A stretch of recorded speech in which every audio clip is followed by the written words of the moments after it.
গত ক্লাসে আমাদের আলোচনার বিষয় ছিল ডাইরেক্ট অ্যান্ড ইনডাইরেক্ট স্পিচ, এদের সংজ্ঞা, কত প্রকার, কী কী, বিভিন্ন ধরন।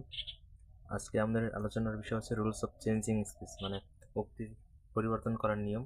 উক্তি পরিবর্তন করার বিভিন্ন নিয়ম আছে, এর মধ্যে একটা নিয়ম হচ্ছে টেন্স পরিবর্তনের নিয়ম, আর একটা হচ্ছে পার্সন পরিবর্তনের নিয়ম। তো আজকে আমরা প্রথম নিয়ম টেন্স পরিবর্তনের নিয়ম নিয়ে আলোচনা করব। টেন্স পরিবর্তনের নিয়ম: ডাইরেক্ট স্পিচের reporting verb present tense, present perfect tense বা ফিউচার টেন্সের হলে রিপোর্টেড স্পিচের ভার্বের টেন্সের কোনো পরিবর্তন হয় না, কেবল পার্সন পরিবর্তিত হয়। যেমন direct speech he says I am ill, এর ইনডিরেক্ট স্পিচ হবে he says that he is ill. Direct speech he has said I have done my duty, indirect speech হবে he has said that he has done his duty. আরও আছে Shilpa will say he writes a letter, এর indirect speech হবে Shilpa will say that he writes a letter. Reporting ভার্বটি past টেন্সের হলে reported স্পিচের ভার্বের ভার পরিবর্তিত হয় করেসপন্ডিং পাস্ট টেন্স হয়, অর্থাৎ করেসপন্ডিং হচ্ছে অনুরূপ। অর্থাৎ রিপোর্টিং ভার্বটি পাস্ট টেন্সের হলে রিপোর্টেড স্পিচের যে ভার্ব সেটা পরিবর্তিত হয় অনুরূপ পাস্ট টেন্স হয়।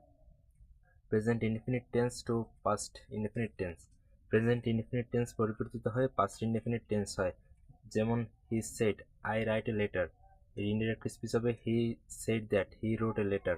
Present continuous to past continuous tense, present continuous tense পরিবর্তিত হয়ে পাস্ট কন্টিনিউয়াস টেন্স হয়। যেমন he said I am reading, এর ইনডিরেক্ট স্পিচ হবে he said that he was reading. Past perfect পরিবর্তিত হয় প্রেজেন্ট পারফেক্ট পরিবর্তিত হয়ে পাস্ট পারফেক্ট টেন্স হয়। যেমন he said I have done my duty, এর ইনডিরেক্ট স্পিচ হবে she said that she had done her duty. Present perfect continuous to past perfect continuous tense. They said we have been working for 2 hours. Indirect speech হবে they said that they had been working for 2 hours. Past indefinite tense to past continuous tense. Past indefinite tense পরিবর্তিত হয়ে past perfect tense হয়। Direct speech he said I wrote a letter, এর indirect speech হবে he said that he had written a letter. কিন্তু এখানে direct speech এর দুই বা ততোধিক ভার্ব পাস্ট ইনডিফিনিট টেন্স হলে ইনডিরেক্ট স্পিচে তা অপরিবর্তিত হয়ে থাকে।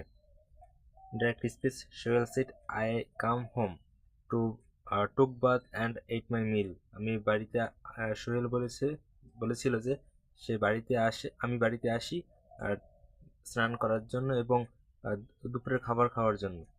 Sohel said that he came home, took bath and ate his meal. Past continuous tense to past perfect continuous tense, সূত্র অনুযায়ী পাস্ট কন্টিনিউয়াস টেন্স পরিবর্তিত হয় পাস্ট পারফেক্ট কন্টিনিউয়াস টেন্স হয়, তবে তাকে অপরিবর্তিত রাখাও যায় শুধুমাত্র তখনই past continuous tense past perfect কন্টিনিউয়াসে পরিবর্তিত হয় যখন পাস্ট কন্টিনিউয়াস টেন্স সম্পূর্ণকৃত কোনো কর্মকে বোঝায়। Direct speech Nafisa said I was reading, indirect speech হবে Nafisa said that he had been reading, তবে এখানে আর একটা করা যায়, সেটা হচ্ছে Nafisa said that she was reading. এখানে দ্বিতীয় উত্তরটি অর্থাৎ Nafisa said that she was reading এইটা সব থেকে ভালো হয়, কারণ